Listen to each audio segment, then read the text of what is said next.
I don't know how many times in conversation I come across truthers that will just put in there, I'm awake. I see things clearly now. Even though it has nothing to do with the conversation. They just want to put that little tidbit in there. Just to let everyone know, just to brag, I see through the lies, I'm awake. Are you awake yet? Let's all wake up, you know? I mean, there's truth in that. I want to get to that in a moment. There's truth in everything. But no one is just awake. You don't just see through the lies and, now I see. That's like everyone who's ever joined a religion. And every religion is just another slant. Just another slant on reality. It's like ants on the cement, looking up at a car. How could an ant understand what he's looking at? How it was built and why it was built? He couldn't. It's beyond him. And that's like us looking up at the universe. It's beyond us. We don't even understand ourselves. Understanding the universe, why we're here, what this is all really about, that's way beyond us. I think it's probably light years beyond us. Awakening is evolving. We evolve through obstacles, trials, and tribulations. Circumstances change so that you're in a land where your predators are moving around, they're trying to eat you. You may take to the trees and jumping around limb to limb, and so you develop really good eyesight, really good reflexes, and your hands become really skilled. Circumstances change again. Devastation happens across the land.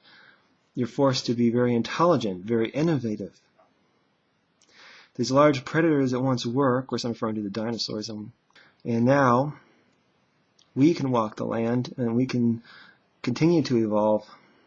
And there's a missing factor in our evolution, and that is, how did we go from being evolving apes, from a monkey-like creature into an ape-like creature, and then suddenly building the Great Pyramid and whatnot.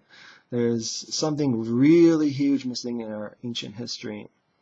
And I think a lot of people here are aware of that fact, that something big is missing. But what I'm saying is that we have trials and tribulations that occur that help us to evolve.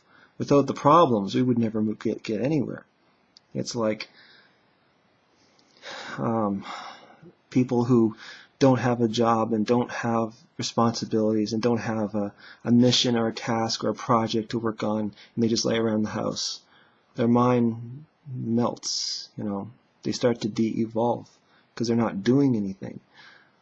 The more trials and tribulations you have, the more you have to rise to the challenge, and the more chance you have to evolve in one way or another, whether it be emotional, spiritual, intuitive, or intellectual, whatever.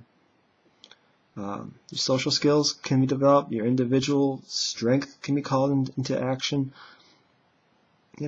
whatever. But, I've been following this group of two individuals, Carrie and Bill, who have a project called Project Camelot. Many of you probably know who they are. And, the thought that I've always had in watching their videos is, this may not be true. It probably has truth to it, but it may or may not be true. But it's fascinating nevertheless. And I hate to miss any of their videos, any of their interviews, because it's incredible food for thought. But what I've noticed in a lot of their interviews and a lot of the whole New Age movement is religiousness. Like, oh, I have the answer. I found it. I reached it. Light bulb turns on. I'm enlightened. Let me explain it to you. You get it? Now you're enlightened. You're awake. You see the light. That's just like every other religion out there. You find a truth, and then it's blown all out of proportion. We found it. Some of us are really frustrated, because some of us are more spiritual than others. Some of us can live in harmony and in peace with our fellow human beings. Some people cannot.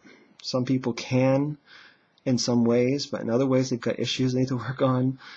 Some of us want to see a much more harmonious, balanced, sane world, and we get frustrated. And it's easy to get caught up, and to one extent or another, in people who come along and offer, this inspiration of saying there is a movement happening. People are waking up, and no, people are not waking up. I'm sorry. I look at people around me. No, there's no spiritual awakening taking place, but there is a spiritual awakening in the sense that, like I say, through this information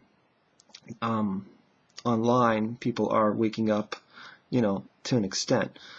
But it's just another step in a long staircase of energy. Yes, things can kind of go your way, but it's not a cure-all. If it was, don't you think people would have discovered that by now? And just smoke dope and be happy, and everything would go their way, and they become rich and famous, and everything would go their way. And everyone else, well, I want to do some of that. I mean, if it was that easy, if that was the answer, just be positive. A lot of people could swing that. That's not an answer. Things go your way when you're positive, but spirituality has a lot more to do than just being positive. I mean, there's more to it than that, and I don't claim to know all what it is. It's a mystery, and I keep repeating that. People keep saying it's not a mystery. It's very clear. No, it's not very clear. Okay, maybe it's clear to you, okay, in your head. But I'm telling you, even if you are one or two more steps above me and along the evolutionary ladder of understanding of psychological growth, I can guarantee you're no more than one or two steps ahead of me at most. Anyway, to get back on track with what I was saying, awakening is evolving. We are all evolving at different rates, perhaps, but on different levels from each other. No one just has the answers. No one is all the way up that staircase all of a sudden, and I understand and I see everything. That's total BS. Every religion tries to convince you that it has the light, the direct connection to what you call God, which is really something far beyond where we are. And it's a lie. I'm sorry, my 2 cents, okay? It's a lie. We are evolving slowly but surely, and it's going to take a great deal of patience as we go along this thing.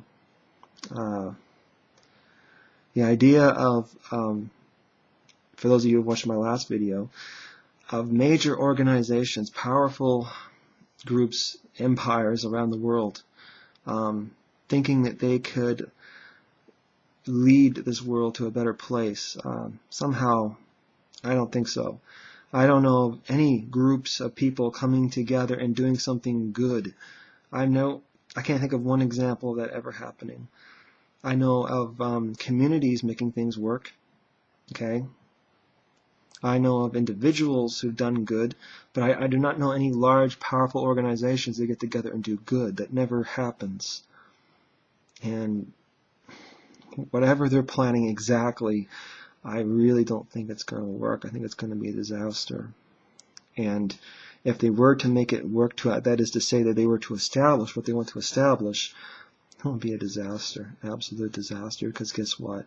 Despite what they like to think, they are at best only a couple more steps ahead of this evolutionary ladder, on the psychological level, than everyone else. At best, they're still human.